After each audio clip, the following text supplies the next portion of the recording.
మేము ప్రస్తుతానికి ప్రకృతిలో ఉన్న ఒక అత్యంత మూల్యమైన వ్యవస్థ గురించి మాట్లాడించాం.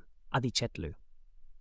చెట్లు మన జీవన వ్యవస్థలో భూమి నుండి ఆకాశం వరకు అనేక విధాలుగా ముఖ్య పాత్ర పోషిస్తాయి. ప్రపంచంలో చెట్లు ఉన్నంత కాలం అవి ఆవహించిన వాయు, నీరుని రక్షిస్తాయి. చెట్లు కేవలం అందంగా ఉండడమే కాదు, అవి మన ఆరోగ్యానికి అవసరమైన ఆక్సిజన్ను ఉత్పత్తి చేస్తాయి. ఫోటోసింథసిస్ ప్రక్రియ ద్వారా చెట్లు సూర్యుని కాంతిని పుష్కలంగా రెండింతలు చేసి కార్బన్ డయాక్సైడ్ను శోషించి అభివృద్ధి చెందుతాయి.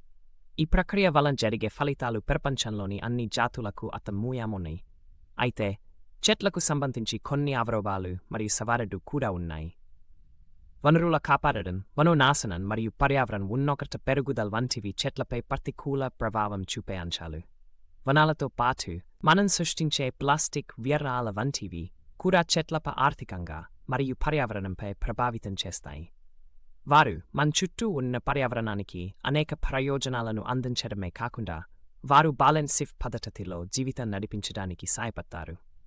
ఉదాహరణకు, నగరాల్లో చెట్లు సూర్యుడి కాంతిని తగ్గించి తక్కువ ఉష్ణాన్ని కలిగి ఉండడానికి మరియు ఎందుకో మరింత విశ్రాంతిని అందించడానికి సహాయపడతాయి. చెట్లను కాపాడడం మరియు పెంచడం ఒక బాధ్యతని నిరూపిస్తుంది.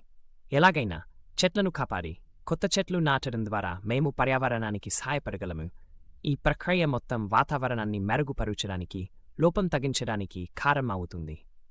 మొత్తంగా చెట్లు మన సందేహాలను సమర్థవంతంగా అర్థం చేసుకోవడానికి మరియు ఇతరులకు బాగా చేయడానికి అవకాశాన్ని అందించడానికి ఒక మార్గం. ఆధునిక కాలంలో మనం ఏ విధంగా చెట్లను కాపాడానే అంశంపై ముందుకు సాగాలి. అక్కడి నుంచి మేము ఉన్న పర్యావరణాన్ని మరియు మన ఆరోగ్యాన్ని మార్గం పెరగబెట్టడానికి ప్రయత్నించాలి.